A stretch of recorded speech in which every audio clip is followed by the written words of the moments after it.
Hello, my name is Caroline and I'm a member of the Humanities team here at Pearson. I'm very pleased to introduce Catherine Hart, who will be presenting today's webinar, Time Shifts, Teaching Cause, Consequence and Significance to Move Beyond History as a Chronological Narrative. In a teaching career spanning 25 years, Catherine has worked as a senior lecturer in history and humanities education at universities in both New South Wales and Victoria. She has spent the last 10 years as a secondary school teacher and head of department in Victorian secondary schools. Catherine is regularly invited to present at HTAV professional development and student revision events and has built an impressive reputation as a passionate advocate for teaching history with a really generous approach to sharing her experience, ideas and knowledge and working collaboratively with her history teacher colleagues. Hello, Catherine here. In today's webinar, we're going to cover 5 specific things. The first one is navigating the Victorian curriculum history. How can you do it? The second, the role of historical thinking skills and how you can use them to develop and prepare your curriculum. Thirdly, we're going to look at historical concepts as key drivers to develop a sense of inquiry in your classroom. The fourth point, we'll be looking at the language of cause, effect, and significance and how you can use this to build historical thinking and understanding in your classroom. Finally, we're going to pull it all together and we're going to look at what this might look like in an example. And the example that I'm going to draw on is Year 9 history. Navigating the Victorian history curriculum. Navigating it can be daunting given its breadth. This breadth, however, presents teachers with a range of exciting choices. Choices about what to teach and, more importantly, when, how and why to teach it. Teaching chronologically has benefits, but so too does being able to move beyond a chronological narrative, being able to jump across and between time periods. Being able to make time shifts can allow you to teach a broader historical narrative. Here you can see 3 images, all of which are metaphors in which you can engage with the many options available in the Australian history curriculum. You can view the curriculum as a series of intersecting highways which you need to navigate, or you can see it as a set of choices about convergent or divergent narratives. This allows you to examine complementary or contrasting societies. Finally, you can view it as a web that you spin in constructing your history course. The Pearson texts are interesting in that they don't present the typical sequence, but rather they present a range of often underrepresented topic choices. When thinking about what and when to teach history, you need to think about why we're teaching history. For me, it's about the development of students' historical consciousness, their understanding of discourse around history in the public sphere. At a school level, I would describe this as developing their historical understanding. And we do this through a set of historical thinking skills. These historical thinking skills are outlined in the Victorian curriculum history. You can see them on the wheel here on the right-hand side. Starting at the top, we ask students to ask historical questions. What, why, how, when. We then ask them to consider chronology, to understand how time works. To investigate a range of historical questions, we draw on a range of sources. Now, of course, not every source yields evidence. You have to ask the source the right question. And in doing so, we ask students to consider the perspectives that are available. In other words, how did people at the time, primary sources here I'm talking about, how did those people experience a particular event or phenomenon? We also ask them to consider how people over time have changed their interpretation of historical events. So here we ask them to engage with a range of secondary sources. We ask them from that examination to consider continuity and change. Some things change and some things stay the same. What are those things and why? We ask them to consider cause and effect, both long-term and short-term causes and effects. We ask them to think about what events, ideas, movements, or people were most significant. How do we work out which of a series of events was the most significant causal reason for a particular phenomena? Finally, we construct historical arguments. We ask students to pull together this range of skills and construct an historical argument in response to a particular set or a particular specific historical question. And this is what we call historical inquiry. One way to think about historical thinking skills is to think about them as concepts. Levesque suggests that history is comprised of two types of concepts: substantive concepts and procedural concepts. Our substantive concepts are sometimes called first-order concepts. They are the organisational units that we use to teach those tough, more abstract sets of ideas. You might consider teaching World War I here. When we teach the causes of World War I use the acronym MAIN, and that stands for militarism, alliances, imperialism, and nationalism. To give students a sense of what these big abstract ideas are, we use substantive concepts, the names, and we might unpack those and have a look at what does imperialism mean. We might look at a range of adjectives, synonyms, and antonyms. The historical thinking skills that are outlined in the Victorian curriculum history are our procedural concepts. They're our second order concepts. They're the things that allow us to understand the substantive concepts. Remember the wheel, they're our procedural concepts. In this webinar, we're focusing on three specific concepts: cause, effect, and significance. So let's return to that historical thinking wheel. Here you can see those procedural concepts. They're called historical thinking skills in the Victorian curriculum history, but let's refer to them as substantive concepts. These are unpacked in the Pearson texts at a range of levels. So here's the Year 8 example. And as you can see, in Year 8, medieval history, chronology, sources, continuity and change, cause and effect, and historical significance are outlined. What's interesting about these texts is they show you the progressional level of historical thinking across year 7, 8, 9 and 10. So make sure that you have a look at how historical thinking skills are presented both in the year 7, 8, 9 and 10 texts, because they're great scaffolds for building this kind of understanding across the middle years of history. Of course, our historical thinking wheel actually is a process through which we can lead students through an inquiry process. So how is it that we generate inquiry in our classroom? Well, one way is through a discussion of cause and effect. Here you can see a map. It's a map of ancient Rome, and it comes from Pearson Humanities Victoria 7 text. What's fabulous about this map is it's a great map to show not just cause and effect, but change over time. What you can see in this map is the growth of the Roman Empire. And of course, it begs the question, how did the Roman Empire actually move around? Of course, kids are pretty quick to identify that, oh wow, there's the Mediterranean Sea. Perhaps they used the sea as a way of moving around and as a point at which they could actually launch attack. You could then talk about seafaring, you could talk about ships, you could talk about warfare. The sort of options are endless here. Of course, when I start generating inquiry, I start with the simple questions: what, when, who, how, and why.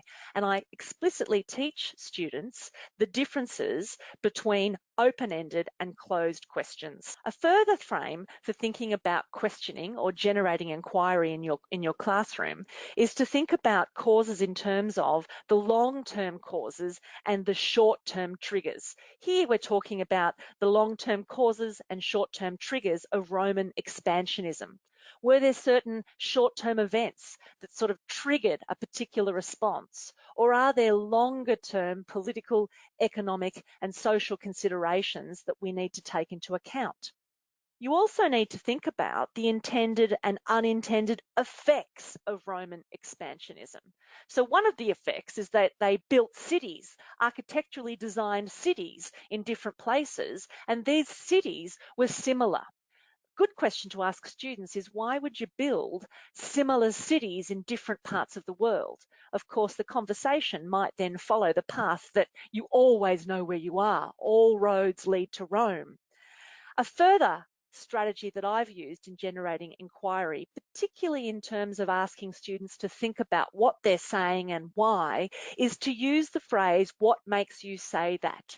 Students will often give me an answer, but they won't give me any evidence for their answer. They won't justify what they're saying and why. So I find the simple phrase of what makes you say that reminds them to think about the fact that history and the historical conclusions we draw have to be based on evidence.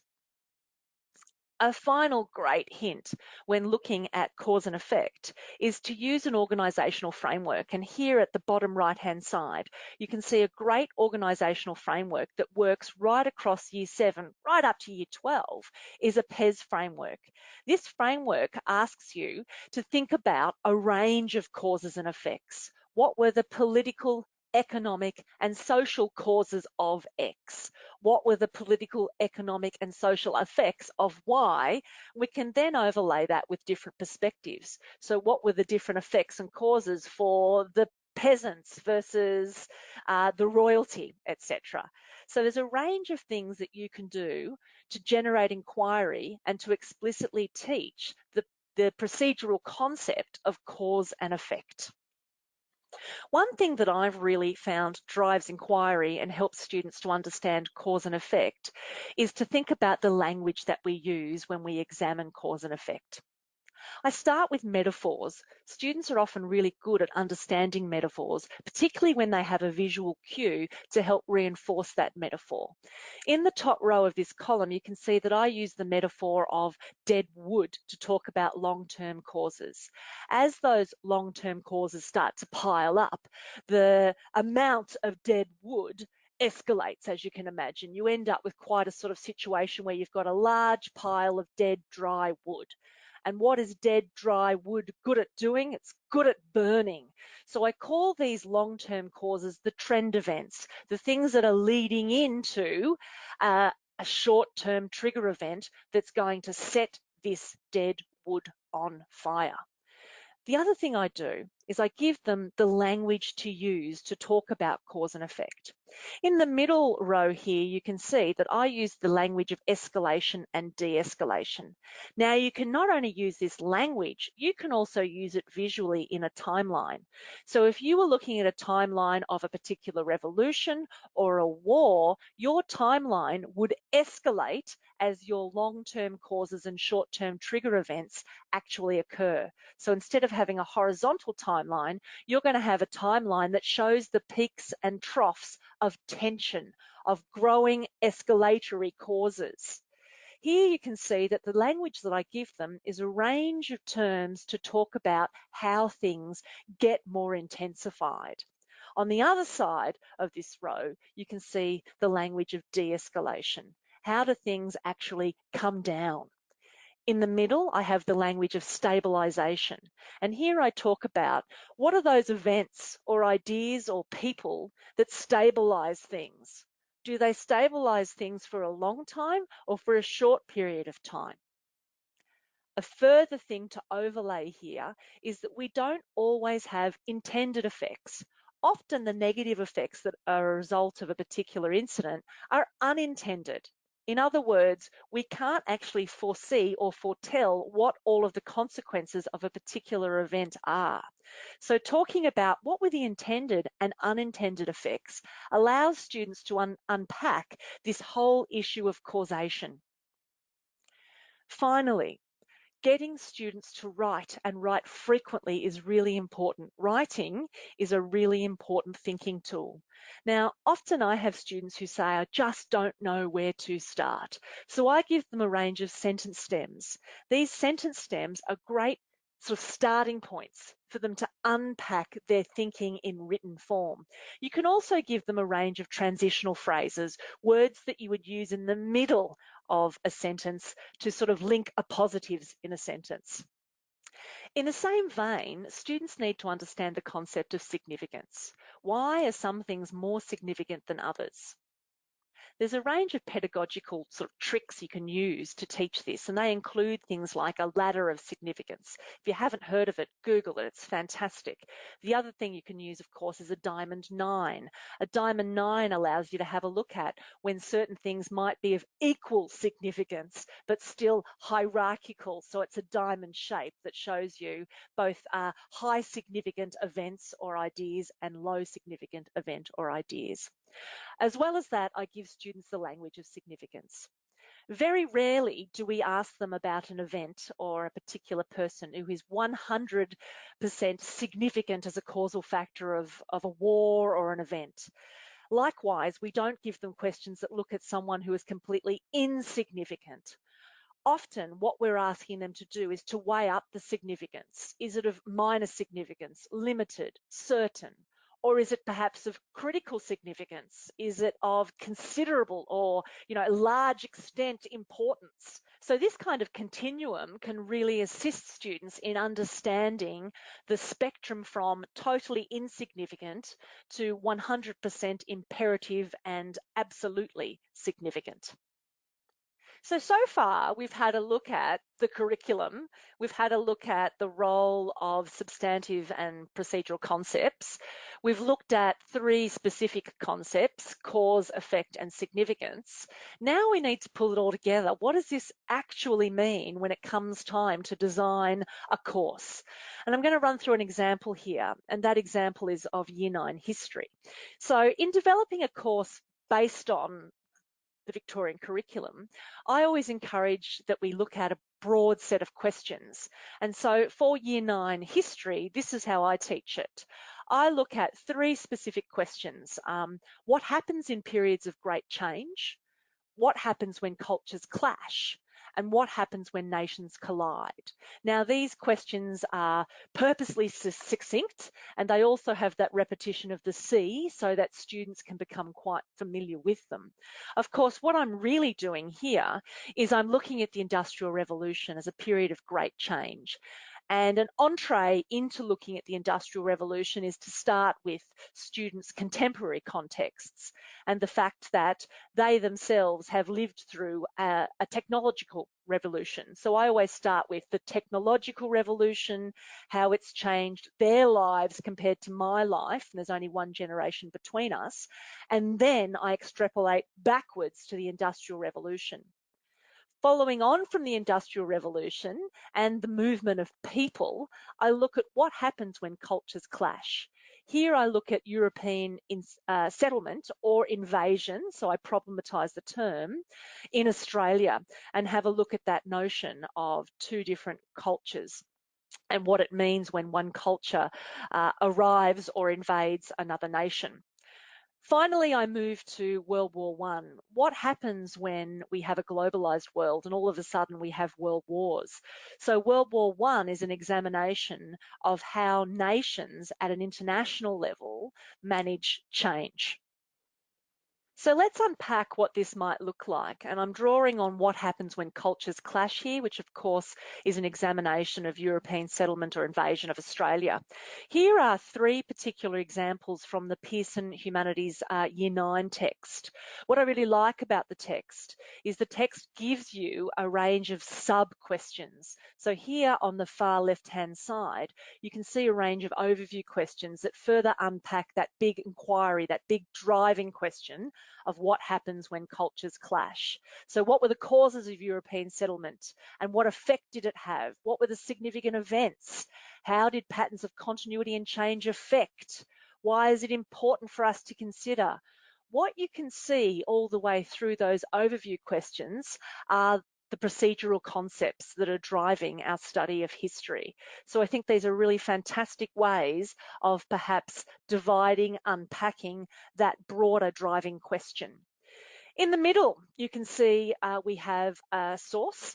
It's a photograph, and it's a photograph of a statue of James Cook that's been defaced. So we can have a look at how history over time and people's perspectives and interpretations of history has changed. You could actually problematize. No pride in genocide. Is that an act of graffiti, or is that a sort of point of difference in terms of historical interpretation? Is it okay to present your point of view in this way? Is it relevant today, given knowing everything that we know about the stolen generation and genocide? Is it appropriate to have a statue of James Cook in Sydney's Hyde Park? There's a whole range of really critical questions you can engage with that actually dig into the ethics of history and how those ethics change over time. So too, on the far right-hand corner, the text provides you with a whole range of perspectives. Now here you can see a political cartoon from 1888, and it's engaging with that notion of perspective. And here we see the Australian view of the Chinese people. What I like to do with students is get them to avoid looking at this through their own sort of, notion of presentism. So it's easy to look at this and say, oh, it's racist. Well, by today's standard, it most certainly is. But let's actually have a look at the time period it came from and what would lead to those kinds of racial typologies. It's a way of sort of further problematizing history. So what I'm trying to explain here is that the textbooks allow you to take your course, to take your driving questions, and to unpack them further. They provide you with a range of sources to complement the study, and there's a whole range of other resources, backup resources for teachers available too. So can I encourage you to have a look at the texts, look at them critically, and think about what this might mean to your course of history. So in the last 15 or 20 minutes, what have we covered? Broadly, I've tried to overview the Victorian curriculum history. It's broad. You have choice, and this is really exciting. I encourage you to make choices that are going to be relevant and responsive to the needs of your specific students.